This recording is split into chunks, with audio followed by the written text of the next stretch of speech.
Bonjour et bienvenue à tous dans cette formation. Dans cette formation, on va venir parler d'Absynth.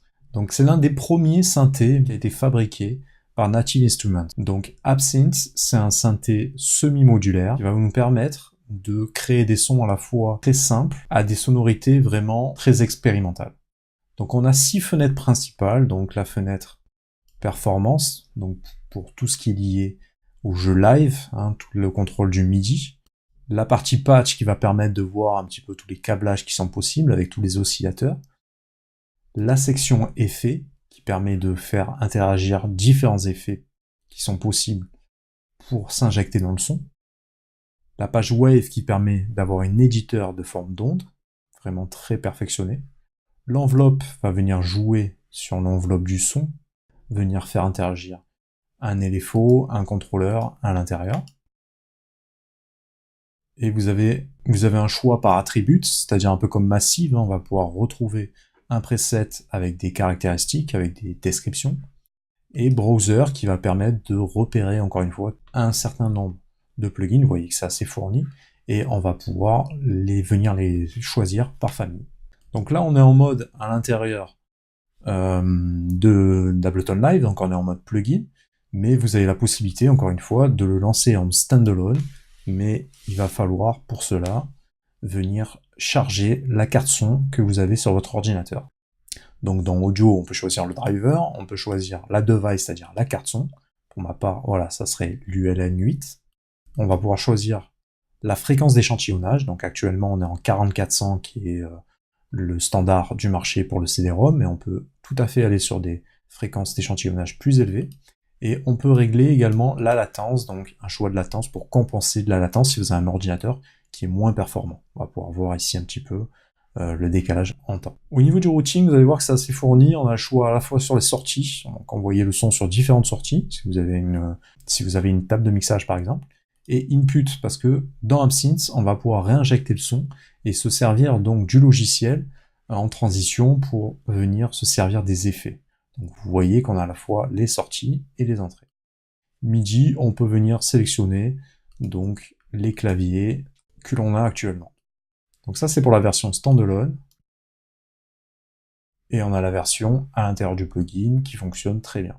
Si vous voulez passer d'un preset à l'autre, vous pouvez aller voir un certain nombre de patchs, donc que ça soit à la fois rythmique, c'est ce qu'on a au début, des presets de synthé qui sont très différents les uns des autres. Donc dans Absynth, on va pouvoir choisir les presets directement en cliquant ici, ou aller à l'intérieur du browser ou des attributs. On a à l'intérieur de browser la possibilité de charger des anciennes banques de sons, comme par exemple Absynth 4, Absynth 5. Si vous avez la suite, si vous avez Machine, eh ben, il y a forcément d'autres familles qui sont apparues ici. Donc c'est un choix supplémentaire pour choisir nos sons. Ici on peut cocher ou décocher le clavier pour avoir un visuel du clavier qu'on a actuellement. Le hold va nous servir à maintenir une note enfoncée. Si je clique dessus, ici on va pouvoir faire un commute de la pédale existante. Vous voyez qu'avec la pédale ça maintient vraiment la note. Venez expérimenter ce mode-là. Donc le blocage et la pédale maintenue. Et ici, on a un choix de modulation. Donc, on peut venir moduler le pitch existant. Si on souhaite sauvegarder le son, c'est ici que ça se passe. On peut sauvegarder tout simplement et faire un save ou save as. Donc ici, ça renvoie directement dans le fichier send d'Absynth 5 et qui est à l'intérieur de Native Instruments. Ça va venir se sauvegarder ici. Vous pouvez créer un nouveau dossier si vous le souhaitez. Dans File, on va pouvoir venir charger les sons. Et Edit, on va pouvoir faire un POM-Z, par exemple un Endorando, pour revenir sur le réglage précédent ou revenir dans le futur.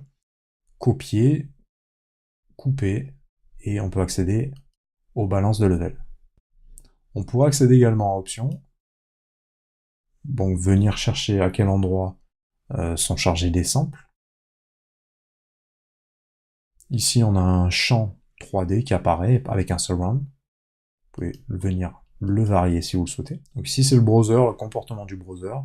Retenez que en plus des formes d'ondes qu'on va pouvoir venir charger dans Absynth, on pourrait venir également charger des samples qui sont déjà dans notre ordinateur pour faire du sampling et se servir de ce sampling pour notre synthèse à nous. Donc on va retourner dans la fenêtre patch, qui est la fenêtre principale du logiciel.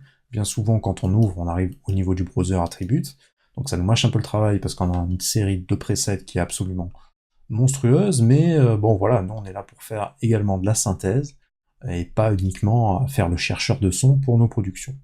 Donc on va venir à l'intérieur de patch pour voir un petit peu comment fonctionne le plugin. Donc on est sur un synthé semi-modulaire, donc vous avez un choix d'oscillateurs, une possibilité de les router vers des filtres et vers de la modulation, un peu comme Massive, et à travers un effet. Donc vous voyez qu'en décliquant, on va pouvoir rajouter des entêtes supplémentaires. A, B, C, vous avez le choix entre 3 oscillateurs, os A, os B, os C, et la molette qui se trouve de volume en dessous va vous permettre de contrôler vraiment la balance sonore de toutes les colonnes qui apparaissent. Ça vous permet d'avoir un petit mixage de chaque colonne, de chaque oscillateur et de chaque effet. Ici, si je viens cliquer, on voit qu'on peut faire apparaître et retirer les filtres. Et ici, on est sur une enveloppe de modulation qu'on peut rajouter. Je peux faire venir varier les oscillations, mais à la fois les filtres, directement en cliquant sur le type à l'intérieur des catégories. Donc pour résumer, vous avez le choix entre cliquer ou décocher chacune de ces cases. Vous aurez les 3 oscillateurs qui sont ici, les filtres, la modulation, et également la colonne master qu'on va pouvoir cocher ou décocher. On va pouvoir changer également la nature de l'effet qui est rajouté. Donc en bout de course, c'est l'effet qui va se retrouver ici. Donc l'effet se trouve toujours en dernière position au niveau du master.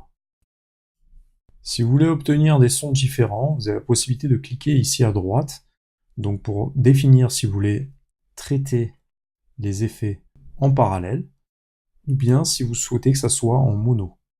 Donc là, ça va considérablement modifier le son, puisque ce n'est pas du tout le même traitement lorsqu'on applique les effets ou les rubriques en parallèle ou en mono. En parallèle, les 3 vont arriver ensemble, et mono, il va avoir une sommation du son pour le rendre mono de force, et rentrer en force, entre guillemets, à l'intérieur de l'effet. Donc observez que lorsqu'on est en parallèle, vous pouvez faire passer après le son mono, mais inversement, si vous êtes en mono, vous n'allez pas pouvoir l'éclater en parallèle. Le son sera devenu mono définitivement.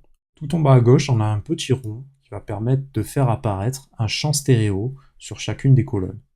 Donc vous voyez qu'ici, avec le panning, vous allez pouvoir contrôler vraiment l'espace dans lequel vous allez envoyer chaque élément. Vous pouvez rendre le synthé plus stéréo, ou le garder vraiment exclusivement en mono, avoir quelque chose qui sonne très droit. Alors ici, lorsqu'on vient activer l'effect, pour déterminer le changement, il va falloir aller à l'intérieur de Effects, et là vous allez pouvoir vraiment avec précision régler l'effet qui va aller à l'intérieur de notre plugin. À l'intérieur de Browser, vous avez le fine tuning qui apparaît avec des réglages de volume, de brillance, de bas, de résonance, une distorsion, un effet, une profondeur de modulation et une modulation qui va venir être modifiée dans le temps. Donc en fonction du réglage que vous avez défini à l'intérieur d'Effects, vous aurez des affichages ici de réglages qui seront différents. Et pareil pour Patch, si vous venez vraiment modifier